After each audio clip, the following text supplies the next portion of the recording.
There is a war that has haunted the Western imagination for nearly 3,000 years. Poets wrote about it. Painters obsessed over it. Archaeologists have spent their careers digging through Turkish hillsides, trying to find proof it actually happened. And the strangest part? The whole thing, according to the people who told the story, started at a dinner party. Not a battlefield. Not a throne room. A banquet. And here is the thing that most people miss when they hear the Trojan War story.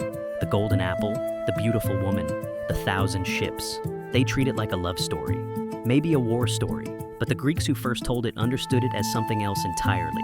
They understood it as a story about a broken meal, a violated table, a guest who took what he was given and then helped himself to everything else. By the end of this episode, you are going to see one of the most famous myths in human history completely differently. Because the real engine driving this story was not desire. It was a social contract so powerful that breaking it could justify 10 years of war and the destruction of an entire city. And it all started with a wedding no one was supposed to ruin.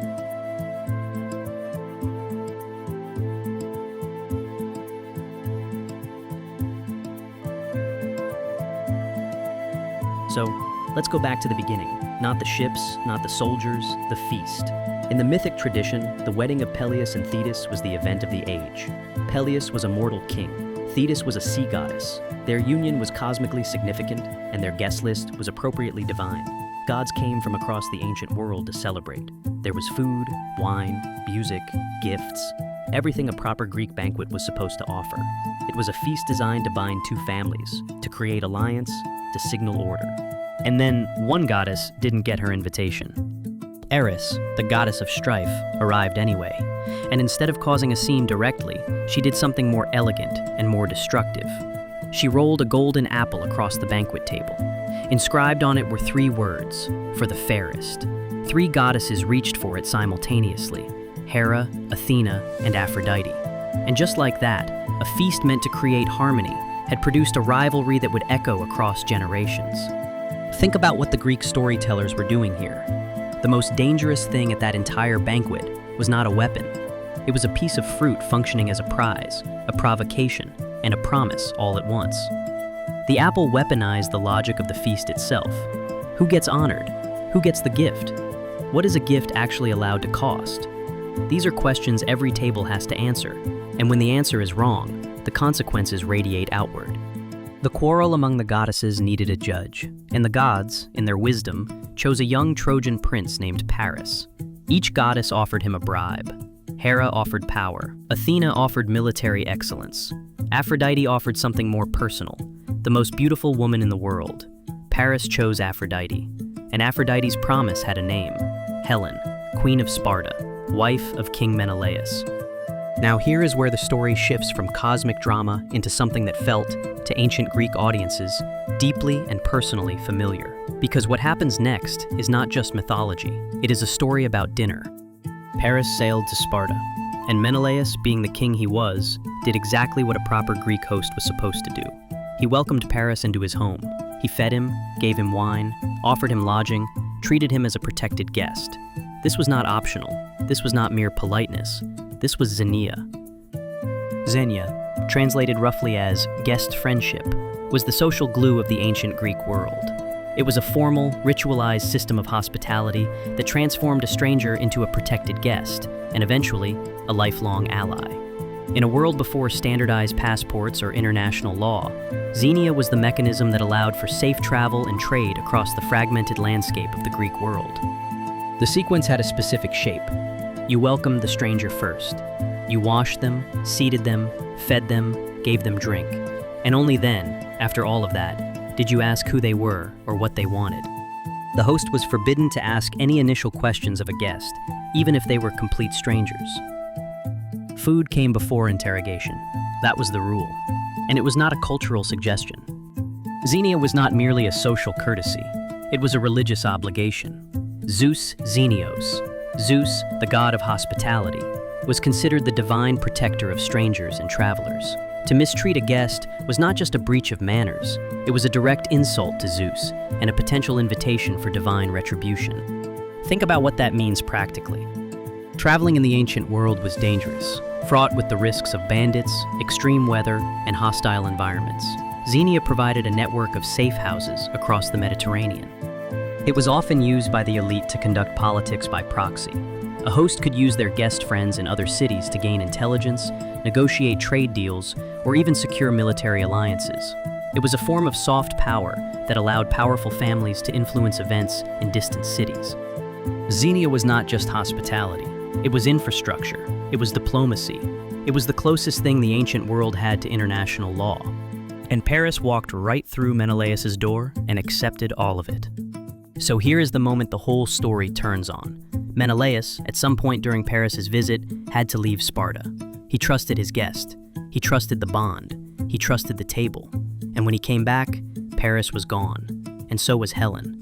And so was a significant amount of Menelaus' treasure. Now, and this matters, the ancient sources are genuinely contradictory about what Helen wanted. Some versions suggest she went willingly. Some give Aphrodite divine causal power over her departure.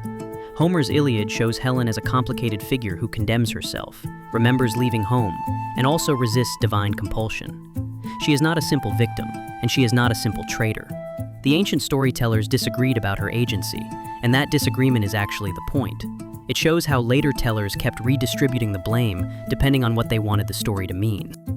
But here is what every version agrees on. Paris was a guest in Menelaus' house. He ate the food, he drank the wine, he slept under the roof, and then he left with the host's wife and the host's wealth. Because Xenia was so sacred, the violation of it was seen as one of the most heinous crimes imaginable. This act of betrayal was considered so egregious that it justified a decade-long war and the destruction of an entire city. That is the key move the Greeks were making with this story. The feast does not mechanically cause the war. What it does is something more interesting. It creates the relationship whose violation gives the Greek coalition a moral vocabulary for retaliation. Without the meal, Menelaus is just a man whose wife left. With the meal, he is a host who is robbed by someone he fed, sheltered, and protected. That is not just personal injury, that is a crime against the gods. Homer's Iliad is full of meals that work exactly this way, as moral architecture. When Achilles receives the Greek embassy in his tent in Book 9, Patroclus prepares meat, and Achilles hosts men who are also political negotiators. The food creates the conditions for persuasion, even when the persuasion ultimately fails. When Priam, Troy's aged king, crosses enemy lines to beg Achilles for the body of his son Hector, the scene ends with the two men, enemies, on opposite sides of a 10-year war, sitting down and eating together.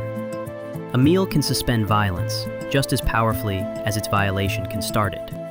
In the suitors in the Odyssey, their crime is not that they are hungry. Their crime is that they consume Odysseus' household, his herds, his stores, his wine, without reciprocity, without invitation, without consent. They are not guests. They are predators wearing the costume of guests. Homer returns to this pattern again and again because it was not just a literary device. It was how his audience understood the world. Now here is something worth sitting with. The ruins that archaeologists have found at a site called Hisarlik in northwestern Turkey tell us that there really was a significant Bronze Age city in the right place at roughly the right time. Troy 6 was a substantial city. Its walls, still partly visible at the site today, were up to 5 meters thick and reinforced with towers. The settlement showed evidence of a ruling class, planned street layouts, and significant limestone construction. Fragments of Mycenaean pottery found there confirm regular contact with the Aegean cultures that Homer would later associate with the Greek attackers. Hittite documents from the late Bronze Age refer to a city in the region called Wilusa, which most scholars now identify with the archaeological site at Hisarlik. As recently as 2025, excavations at the site unearthed a concentrated deposit of clay and river stone sling stones found just outside the palace structure, alongside arrowheads, charred building remains, and hastily buried human skeletons. So there was a real city. There was real conflict. Whether they are truly from an epic contest that spawned the legend of the Trojan War, we'll have to await further investigation. But the archaeology confirms that the world Homer was describing, fortified cities, elite networks, Aegean and Anatolian powers in tension, was a real world. The myth grew from real soil. What the myth added was meaning, and the meaning it reached for, every single time, was the table. This is what is so remarkable about the Trojan War story when you look at it whole.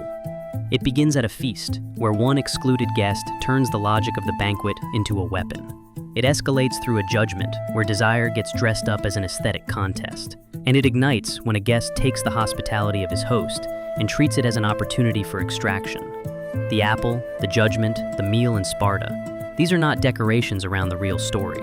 They are the real story. Every step is a violation of the rules that hold people together at the table. The Greeks used food to explain order. Equal portions at a feast could signal fellowship. A special cut of meat could mark honor.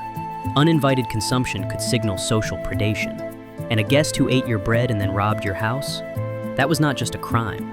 That was a declaration that the whole system of trust meant nothing to him. If you think about the world those storytellers were living in, no standing police force, no international courts, no reliable way to enforce agreements across long distances, then Xenia was not a nice custom. It was survival technology. It was the thing that made trade possible, that made diplomacy possible, that made travel possible. When Paris broke it, he was not just insulting Menelaus, he was attacking the infrastructure of civilization itself. And in a world where Zeus was watching, that kind of attack had consequences. That is why 1,000 ships launched. Not for love, for the table. If this episode made you think about a story you thought you already knew, that is exactly what this show is built to do. Every week we follow a single ingredient, a dish, or a culinary tradition, and find the larger human story hiding inside it. If you want to see where we go next, the next episode is already up, and I think it will surprise you just as much as this one did. Hit subscribe so you don't miss it, and drop a comment below telling me which part of this story hit you hardest. The apple, the meal in Sparta, or the idea that Zenia was basically ancient international law. I genuinely want to know. See you in the next one.